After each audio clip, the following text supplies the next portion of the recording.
Hello, my name is Donna Martin, and I've chosen to do my oral presentation on the Sarbanes-Oxley Act of 2002. I chose this report because I work in the accounting field and have been able to see some of the changes that have been enacted and how they have affected my company and other companies out there.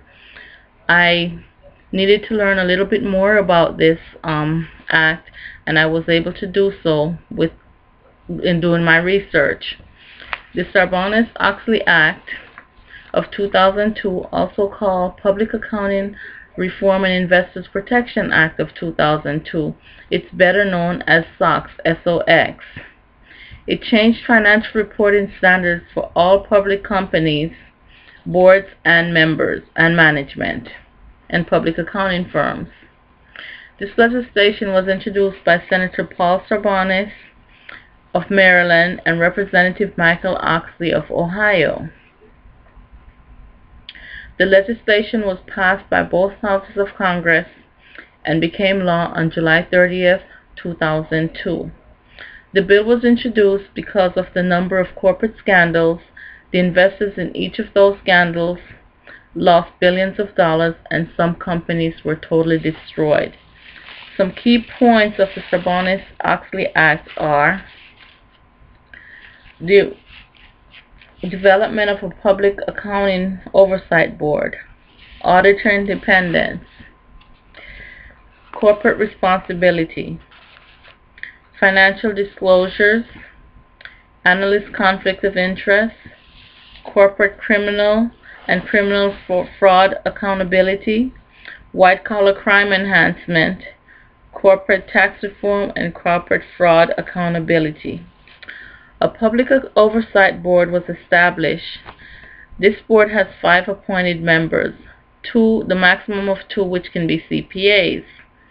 The board will register and review public accounting firms that audit public companies.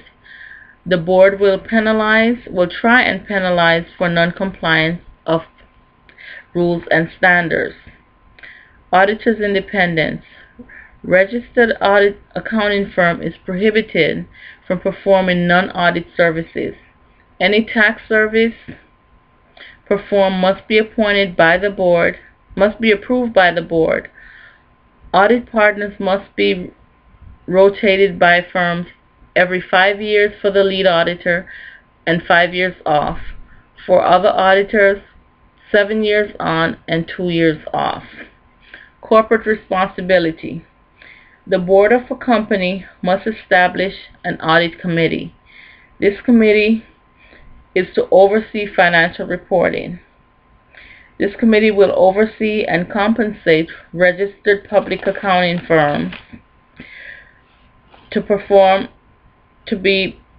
audits and establish procedures for corporate reporting and internal controls.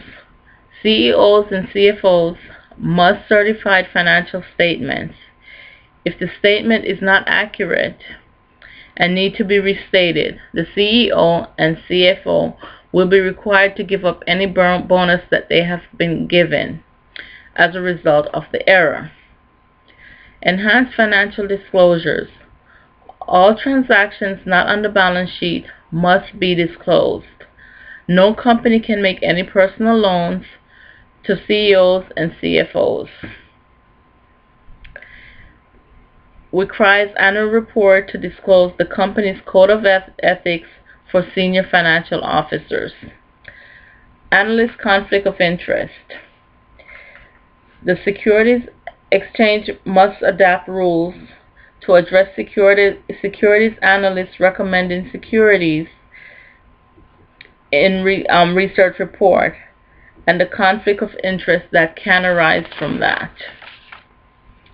Corporate and criminal fraud accountability. Anyone who destroys or manipulates documents for obstruction of federal investigators will be fined and imprisoned for up to 20 years. All audit paperwork must be kept for at least 5 years. White-collar crime enhancement.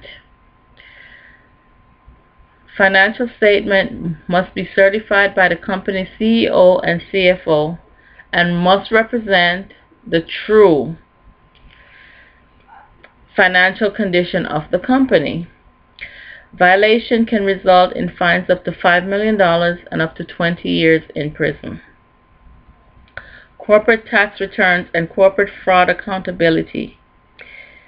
Tax returns must be signed by the CEOs of the company. Destroying or altering documents will be subjected to a fine and up to 20 years in prison. These are the major points to this Sarbanes-Oxley Act. I feel like they're good for corporations. They're very good for investors. It's a little bit more costly for companies, but in the long run, if we can stop all the transactions and all the frauds that happened in the late 90s and early 2000s, I think it's better for everyone concerned. Thank you.